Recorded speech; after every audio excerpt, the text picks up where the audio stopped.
And, you know, I'm looking at everybody else's stuff, trying to get ideas. That's how I met Rick. I fell in love. A few years later. We had been at the contest in New York at the same time, but didn't know each other. And I entered this model. I was into airbrushing and crazy stuff. And he came up to me.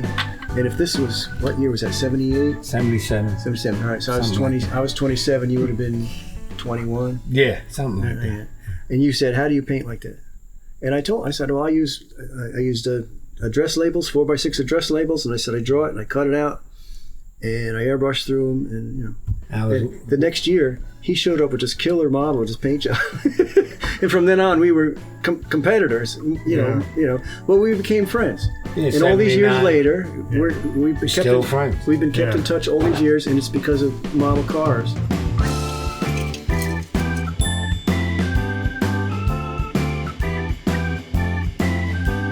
All right, so I'm here with Don Strong. We've been involved in some projects with the museum out in Salt Lake. And now I finally get to hang out with Don. This is probably the most time we've been able to spend together, and I appreciate it. We've had some emails This is good. over the years. The inspiration for this was a guy that I actually met through Mark Gustavson and GSL, Dennis Barker. I believe he was on the board of trustee with GSL. He was always at the registration table back in the old days. We were introduced through Mark, and we hit it off right away. He was a real car guy and also a model builder. We became very good friends. This was a model that he left me shortly before he died in 2015. I was at his house in Salt Lake City, and he gave me several boxes of partially completed models. He said, you can do something with it. So this is his T, his model T. This is actually his model T.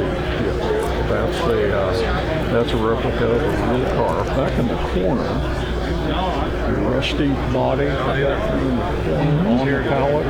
Yep. That is real also. Kit or scratch built, because the detailing of the bracing inside. Yeah. Gorgeous. Yeah, lots of scratch building there. It was a resin body originally, but Probably thicker than I heavily modified it. So this is a picture of the real car, and this is the model in front of it. So it's a replica of a Bonneville car. Absolutely, yes. It was a street ride. It has appeared at the Salt Lake City Autorama every January. It's been a regular there. Everybody in the Salt Lake Valley knows the car. It was unique because of the upholstered top, and everybody was familiar with it. So I replicated it as well as I possibly could. But it actually started as the resin kit that he had given me and started it. And I said, well, you need to make a replica of your own car. And he said, no, that's more than I'm capable of. So I took it, and he had chopped the top a little bit, and I re-chopped it to make it proportionate for the real car. And then I built the diorama around it. This is the story of our relationship. This is everything that we ever talked about. Wow. All in one room. Real cars, model cars. Is that a Triumph, a motorcycle? I don't know what it is. It's a generic kit. I'm going to say it's a Honda. I don't know. Okay. Maybe it is a Triumph. The tank kind of looks Triumph. Yeah. Dennis was a bit of a mountain man. Not too many people know about that. He and his sons and some friends would go out in the wilderness in Utah and spend 2 or 3 weeks out there living off the land. And they'd build teepees. So this is a tribute to his mountain man side of his personality here with the Indian blankets. Probably every conversation we ever had is included in that all in one space. Soapbox racer? Soapbox derby racer? Up in the rafters? We talked about that. That's not necessarily a real car, but we talked about it a lot. And the graphics on it would indicate a local newspaper. He was a big fan of Indy 500. We talked about that a lot. before he got physically unable. I had actually put a plan together to bring him to Indianapolis and have him spend 3 or 4 days at the track. So that's the nose to a Watson Roadster? Yeah, that's an old Watson Watson Roadster. It's a Rosen piece. So this is an incredible story. So it's a story. And most descriptions of dioramas in the automotive world, they say they should tell a story. Either a moment in time or tell a story. Right. That's a story. I went to work for Charlie back in '84 or '5, and Charlie had done some stuff, but he was out of the trucks. You were doing trains at the time, weren't you? Yeah, I was for a number of years, was a call firefighter. So when I first got into modeling, it was by looking in Scale Auto magazine and seeing I think it was called the Little Engine House section that was in Scale Auto magazine, and there were pictures of model fire engines. Hey, I know a little bit about firefighting and those kinds of things I'd like to build.